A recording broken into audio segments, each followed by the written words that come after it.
America is steering into uncharted waters and the markets are sounding the alarm. This isn't business as usual, it's a seismic shift, and when uncertainty takes the wheel, investors like you and I pay the price. But how did we get here and what can we do? Now, we all thought Donald Trump was going to be positive for markets in his second term because he was so positive for markets in his first term. But since he was sworn in, he has presided over and has been the catalyst for the S&P 500 being down 4.6% and the Nasdaq being down 10.5%. Now, for both of those markets, this is their worst quarterly performance since 2020. And for the longest time, we are starting to see confidence in the markets begin to wane. Now, it wasn't like he wasn't talking about tariffs and what he was going to do, but the truth is, no one really took him seriously until the US imposes 25% tariffs on most imports from Canada and Mexico, and 10% on Chinese goods, citing trade imbalances and national security.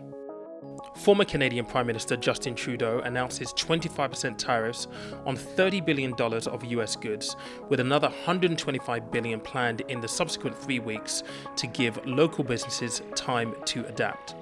Mexican president unveils 5 to 20% tariffs on US pork, cheese, steel, and agricultural goods. She also calls for a bilateral task force to address trade and immigration. A 25% tariff is imposed on all imported vehicles hitting Canada, the EU, Japan, and South Korea. Canada's newly elected Prime Minister Mark Carney says US-Canada economic ties are over and announces plans to remove international trade barriers and reduce US dependence. The EU condemns the tariffs and plans retaliation on US steel, aluminium, and agricultural products, with the EU president urging negotiations and promising strong action if needed. The question on everyone's lips is, what happens next? Tariffs are effectively a tax on imports and exports. And in a world that is heavily relying on international trade, a tariff war has more casualties than it could have winners. But it doesn't appear that Trump cares. Trump believes that tariffs make foreign products more expensive, encouraging Americans to buy more American-made goods instead. This should, in theory, boost the demand for US products, increase manufacturing jobs, and strengthen the US economy.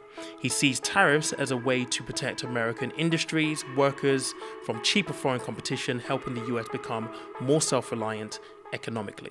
Now, I can appreciate that Donald Trump wants to make America great again, and I can appreciate that he wants to put America on the best footing economically and globally.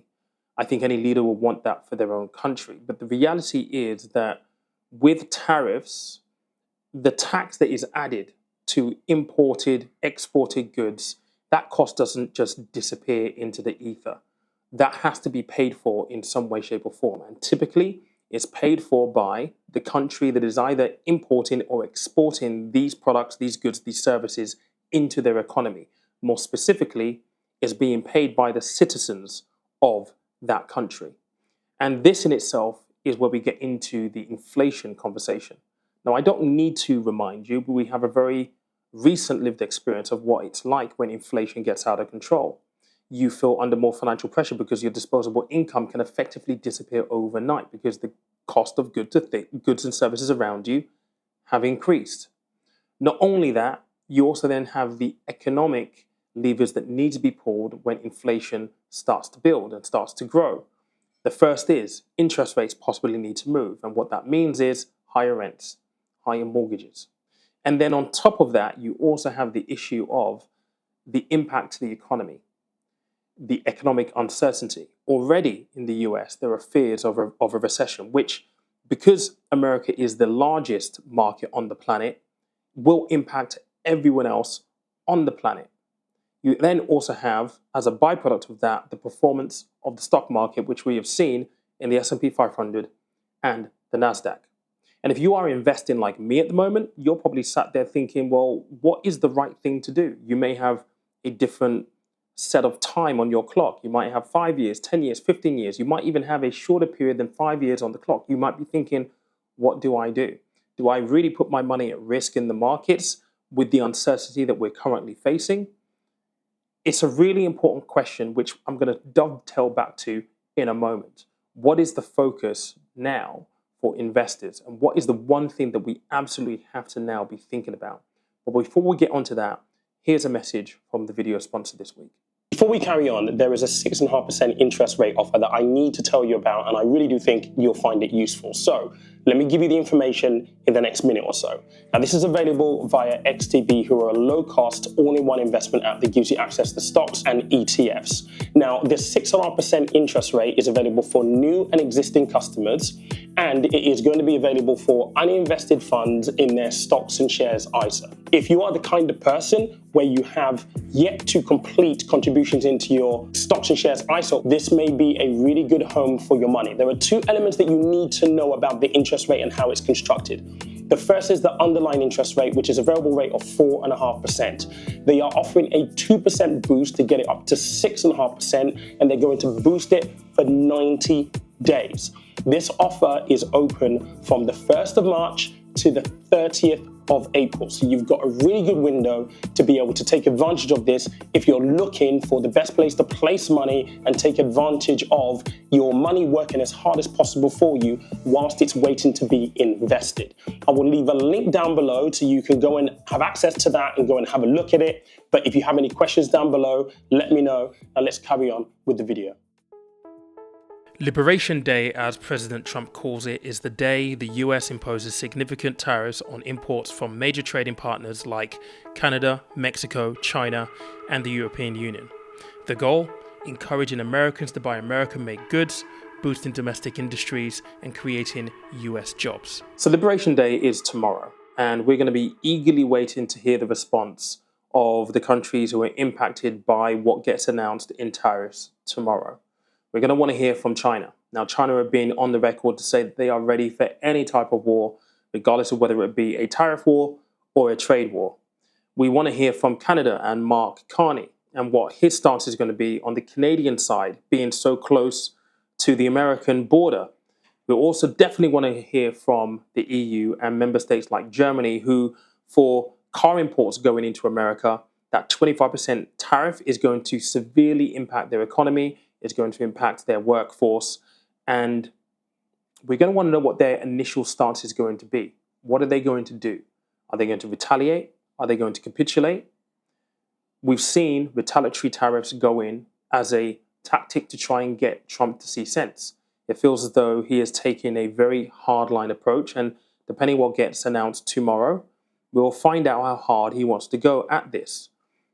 But there is no confusion in the fact that this represents a big problem for the markets in 2025, a big challenge to the markets in 2025, and there are much, much longer implications for this as well. And I think those are worthwhile talking about in this video too. I think we're going to start to see global alliances begin to shift. We're already seeing Canada and China talking about a free trade deal. I think we're going to see that happen with Europe at some stage, depending on how far this thing goes. But as it currently sits, China has become a bigger global partner when it comes to trade than America has been for many parts of the world already. And I think this is only going to exacerbate all of this. And one thing that I know for a fact is that Trump doesn't want that. America doesn't want that. And so with America becoming more isolationist, becoming more protectionist, not only is that going to happen, but I also think it's going to accelerate the agenda of BRICS. BRICS, who have for the last 10 years or so been trying to wean themselves off their reliance on the US dollar as the world's reserve currency. All of this accelerates their agenda, accelerates what they want to achieve, and puts America, in my opinion, in a really difficult position where they are basically saying it's our way or the highway, and we don't really care what damage we cause to your economy because America has to come first. We are in uncharted territories in the fact that we have never seen America be this focused on themselves without the willingness to cooperate. And I think that is one of the big risks that we face 2025 and beyond.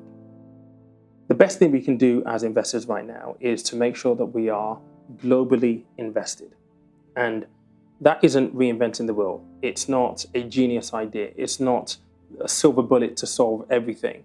It is sound investment theory that allows you to mitigate the risk that we've spoken about here in that last section of the video. it reduces your reliance specifically on the US because of the stance that Trump is taking. And if you are in the S&P 500 right now, then you do have some thinking to do. You have some questions to ask yourself. Do you really want to be invested in just the S&P 500, particularly with the prevalence and the influence of the Magnificent Seven and the fact that they have probably been the hardest hit during this period of time? We don't know what is going to happen moving forward, but if things escalate from here, it is very, very possible that we may not see the US being the major market moving forward over the long term. And that is a very, very bold statement to make. I know, and I'm probably going to be told so in the comment section down below. But taking a diversified global portfolio means that you're going to have money in emerging markets. You're going to have money in markets like Europe, who have already started to benefit from everything that Trump has been doing since he got into office. And for more information on how Europe is actually benefiting, I'm going to signpost you to the video that is going to be live on this channel tomorrow, where I sit down with the research director of XTB. She has some really insightful things to listen to. It's already posted, waiting to be scheduled to go tomorrow. So I will see you tomorrow. But in the meantime, if you haven't already subscribed, please make sure you subscribe and leave a comment down below with your thoughts on everything that we've discussed.